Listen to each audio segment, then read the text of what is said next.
Hello students, आज हम लोग स्टार्ट करने वाले हैं एक कम्प्लीटली नया सेशन। और ये सेशन जो है वो ये सोच के स्टार्ट कर रहे हैं कि मेरे जो व्यूअर हैं, मेरे जो स्टूडेंट्स हैं, वो जावा को नहीं जानते हैं। ठीक है, तो ये जो टोटल ये स्टार्टिंग पॉइंट होगा वो स्टार्ट होगा 0 से and we will call it 0 to hero. So हम लोग सारे लोग जावा के बारे में तो बहुत कुछ सुने होंगे कि जावा है, दिस है, दैट है, लेकिन एक्चुअली में व्हाट इज जावा और जावा हम क्यों पढ़े और जावा किनको पढ़ना चाहिए। तो जावा का जब बेसिक डेवलपमेंट हुआ था तो जान के बड़ा अच्छा लगेगा कि जावा को कभी कंप्यूटिंग डिवाइस के लिए बनाया नहीं गया था, कंप्यूटर्स के लिए नहीं बनाया गया था। जावा को basically other devices, other computing devices other than computers, इनके लिए बनाया गया था। लेकिन इनके पावरफुल फीचर के कारण ये धीरे धीरे आ गए हैं कंप्यूटर्स में। और कंप्यूटर्स में आने के साथ साथ ये वो पुराने जमाने के मोबाइल फोन से लेके आज के ज़माने के एंड्रॉयड फ़ोन तक सारे के सारे इस जावा को फॉलो करते हैं। जावा जो है वो दुनिया में टॉप 5 कैटेगरी के लैंग्वेजेस में हमेशा रैंक किया जाता है। रैंकिंग्स तो बदलते रहते हैं, लेकिन ये अपना जगह टॉप 5 में से कभी भी खोया नहीं, और उसके पीछे कुछ कुछ रीज़न है। ठीक है, तो सबसे पहले हम लोग स्टार्ट करते हैं कि वाई जावा।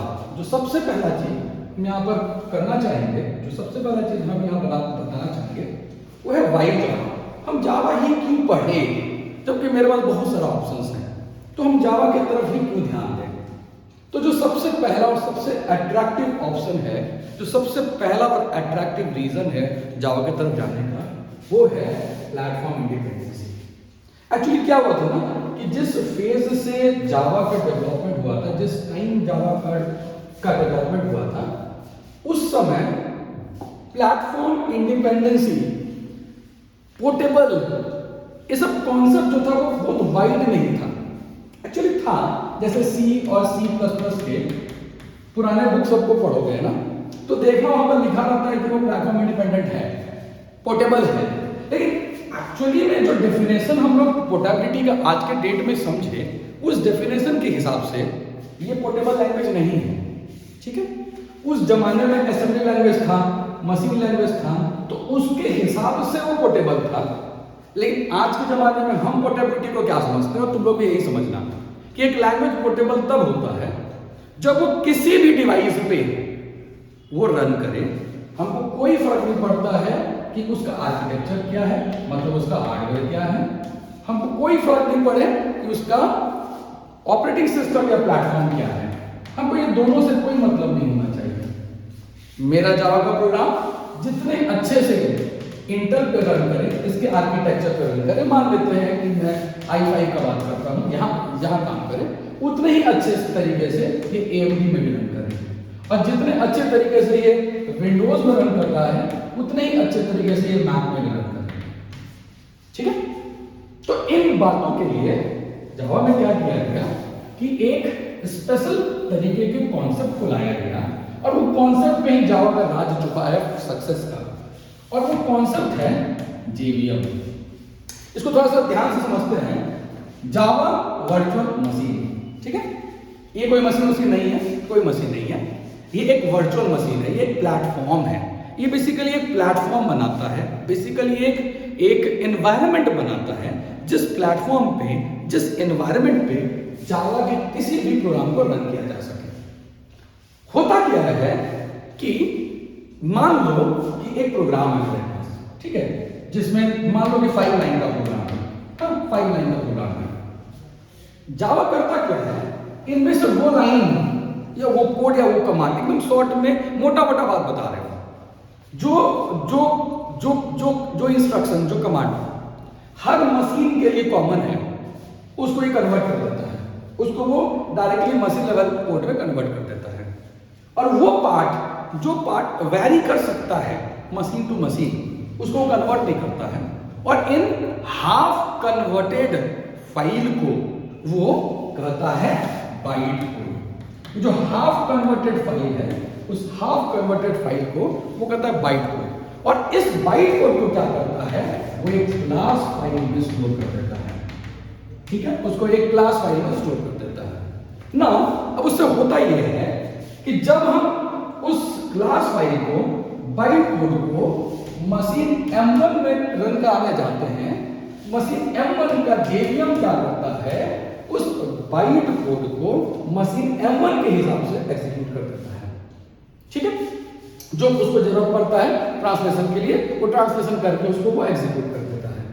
उसी तरीके से जब हम उसको मशीन M2 में ले जाते हैं, जैसे ही हम उसको मशीन M2 में ले जाते हैं, वो उस मशीन के हिसाब से इस बाइट कोड को और क्लास फाइल को कन्वर्ट करके एग्जीक्यूट कर देता है। What we are actually demanding is that it can be executed on any platform, वो हमें मिल गया। हम चाह रहे हैं कि वो किसी भी प्लेटफॉर्म पे काम करे, ये मेरे किसी भी प्लेटफॉर्म पे काम कर जाएगा। ये कॉन्सेप्ट जावा का एक बहुत तगड़ा कॉन्सेप्ट है, और एक्चुअली इस जावा जिस समय डेवलप हुआ था उस समय एक और लैंग्वेज डेवलप हुआ था जो आज के डेट में बहुत फेमस है, और वो भी टॉप 5 में आता है, और इनका date of birth, year of birth मोटा मोटी सेम है। उस लैंग्वेज का नाम है पाइथन, और यही वाला कॉन्सेप्ट पाइथन में भी है, और उसको इन लोग कहता है पीवीएम कहता है, पाइथन वर्चुअल मशीन। ठीक है, सो इससे हमको मिलता क्या है, इससे हमको दो चीज मिलता है। पहला चीज इससे क्या मिलता है हमको, पहला चीज इससे हमको मिलता है प्लेटफॉर्म इंडिपेंडेंसी। दूसरा चीज हमको मिलता है सिक्योर, और ये जगह पे जावा जो है वो किसी को स्टैंड नहीं करने देता है। Means a program written in Java is secured, 100% secured as compared to any other programming language. और ये होता क्यों है, वो होता इसीलिए है क्योंकि यहाँ JVM है। तो इसको ऐसे समझो, इसको ऐसे समझो कि JVM जो है वो एक ऐसा एडमिनिस्ट्रेटर है, एक ऐसा एडमिन है जो जावा के हर एक लाइन ऑफ कोड को मॉनिटर करता है। ठीक है, और जिस फ्रेम पे ये रन होता है उस फ्रेम के लिए बहुत अच्छा सा वर्ड यूज किया जाता है, उस फ्रेम को बोलता है सैंडबॉक्स, उस फ्रेम को बोलता है सैंडबॉक्स। ठीक है, तो होता क्या है कि वर्चुअल बॉक्स बनता है।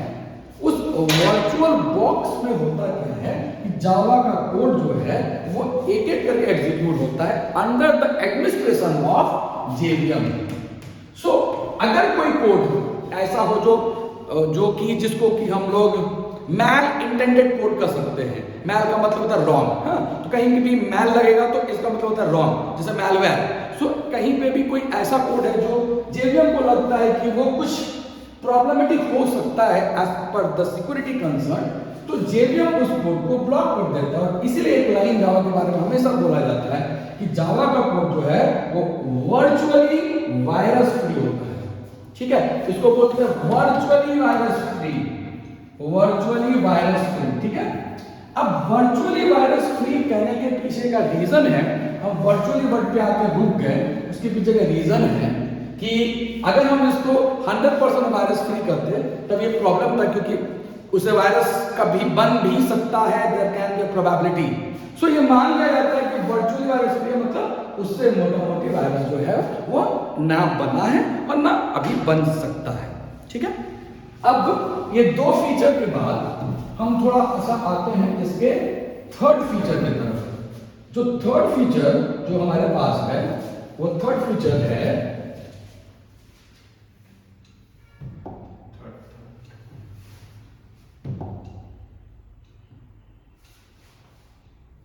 जो थर्ड फीचर हमारे पास है वो है, मैंने एक फीचर इसमें और ऐड कर दिया, बातों बातों में आ गया। तो इसमें जो थर्ड फीचर है वो फीचर है ऑब्जेक्ट ओरिएंटेड। अच्छा, ऑब्जेक्ट ओरिएंटेड के साथ कहानी क्या है कि ऑब्जेक्ट ओरिएंटेड लैंग्वेज तो बहुत सारा है, लेकिन ये जो लैंग्वेज है ना जावा, ये basically virtually pure object oriented programming language है।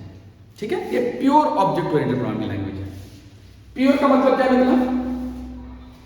प्योर का मतलब ये निकला कि नॉन ऑब्जेक्ट ओरिएंटेड प्रोग्रामिंग हम जावा में लिख ही नहीं सकते। ठीक है, मतलब जावा का प्रोग्राम जब भी हम बनाते हैं तो वो हमेशा ऑब्जेक्ट ओरिएंटेड होगा। हम लोग तुरंत उस पर आएंगे, एक छोटा सा सैंपल कोड को हम लोग डालेंगे और उसके स्ट्रक्चर को समझेंगे कि उसका स्ट्रक्चर क्या है। तो एक बात तो इसमें दिमाग में डाल देना है कि जावा जो है वो pure object oriented programming language है और non object oriented programming Java में पॉसिबल नहीं है।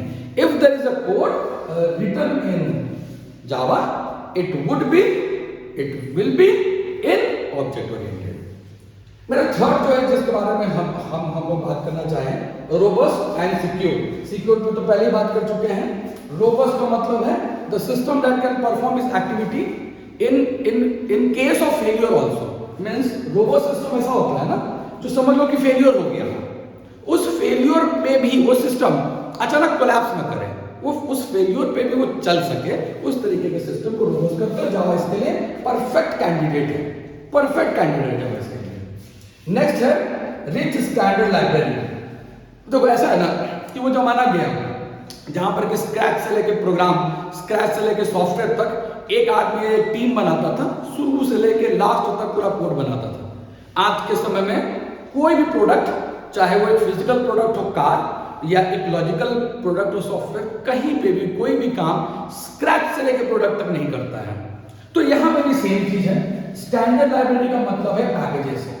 तो जावा में very rich source of packages हैं और ये packages almost all categories of applications के लिए है। मतलब ऐसा नहीं है कि किसी खास एप्लीकेशन के लिए। जैसे बेसिक्स एप्लीकेशन का पैकेज है लैन, उस पैकेज का नाम है लैन। जावा का एक बेसिक पैकेज है लैन जो हमेशा इंक्लूड होता है और उस लैन पैकेज में बेसिक मैथ्स का, बेसिक प्रोग्रामिंग का सारा क्लासेस मिल जाएगा। अब थोड़ा सा दूर का पैकेज पे हम लोग जाते हैं। मेरे पास यूटिल पैकेज है यूटिलिटीज के लिए, जिसमें स्कैनर मिलेगा, बफर रीडर पे है एंड सो ऑन। IO के साथ बफर रीडर है, buffer reader is the class and IO is the name of the package. So basically हम ये कहना चाह रहे हैं कि ये जो मेरा स्टैंडर्ड लाइब्रेरी है, ये स्टैंडर्ड लाइब्रेरी जावा में ठीक ठाक क्वांटिटी में मौजूद है। किसी भी तरीके के प्रोडक्ट को डेवलपमेंट के लिए जो बेसिक चाहिए सारा का सारा यहाँ पर मौजूद है। ठीक है, नेक्स्ट है हमारा मल्टी थ्रेडिंग। इसमें हम थोड़ा सा समय लेंगे समझाने के लिए। सबसे पहले तो ये समझना है कि थ्रेड होता क्या है।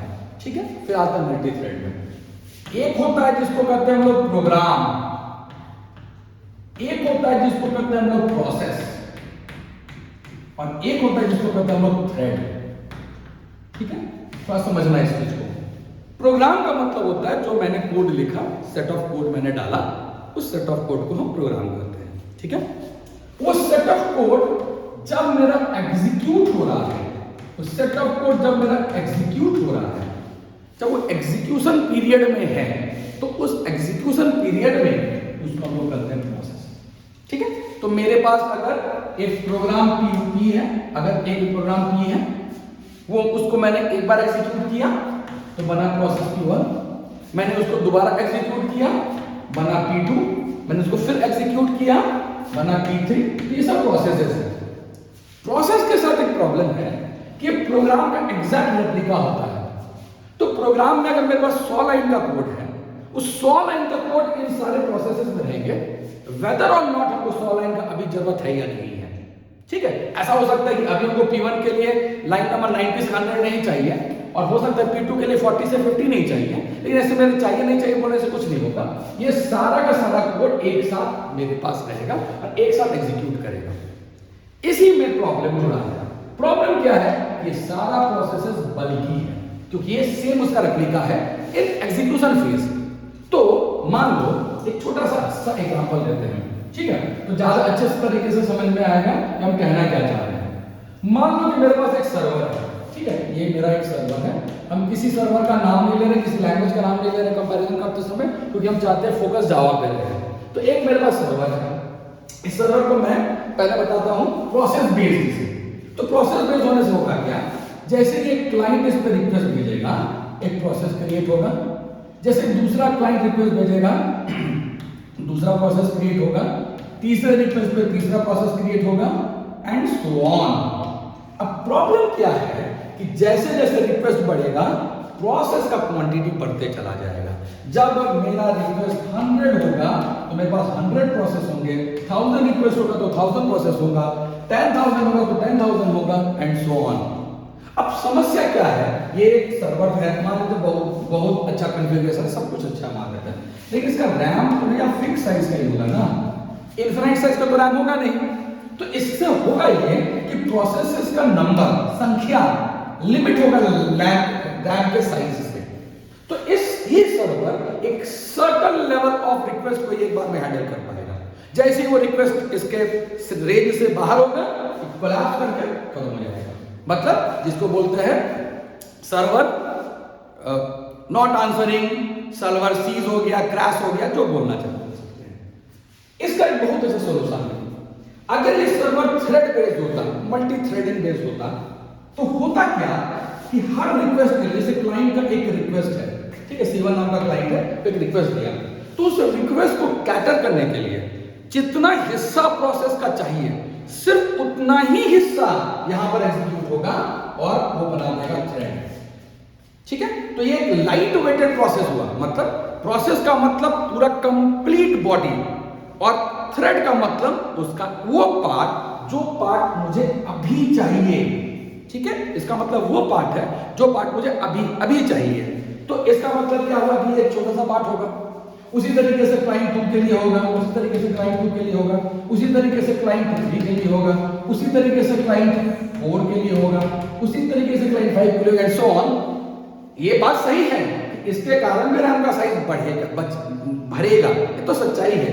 लेकिन सिंस इसका साइज बहुत छोटा है, लिमिटेड साइज का है, लिमिटेड कंटेंट के साथ है, उस समय का जरूरत को सिर्फ कैटर कर रहा है, सो रैम ज्यादा थ्रेड को हैंडल कर पाएगा एज कंपेयर टू ज्यादा प्रोसेस।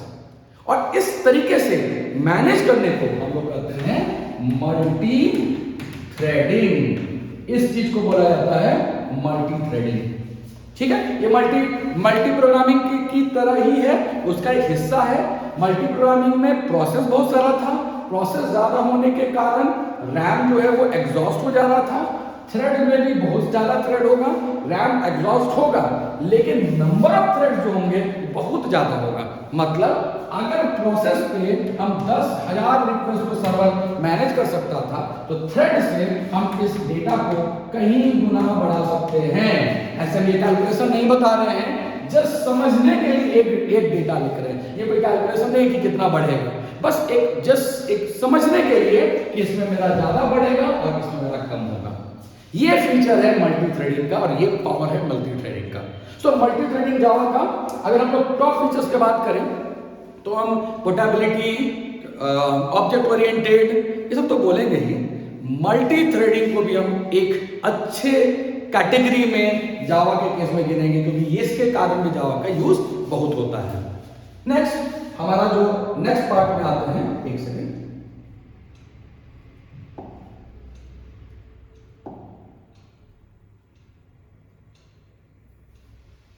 नेक्स्ट है हमारा लास्ट टॉपिक अभी का, कम्युनिटी सपोर्ट। आज के समय में जितने भी लैंग्वेजेस आते हैं ना, उन सारे लैंग्वेजेस में कम्युनिटी सपोर्ट है। They have a community, Python also have a community, they have a community, और वहां पर free posting, free support, free solution सब कुछ मिलता है।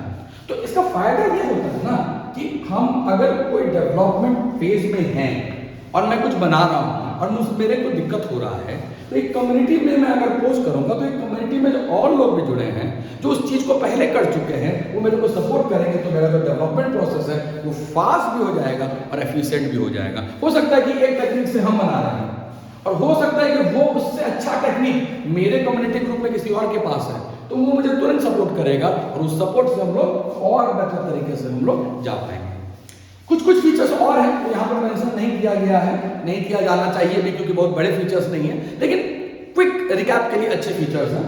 जैसे एक फीचर ये है कि हम लोग जब जावा को बना रहे थे, जिस समय जावा बन रहा था, तो उस समय एक बात का ध्यान रखा गया था कि हमको ऐसा लैंग्वेज बनाना है ना जो लैंग्वेज C++ के ट्रेडिशन को न तोड़े।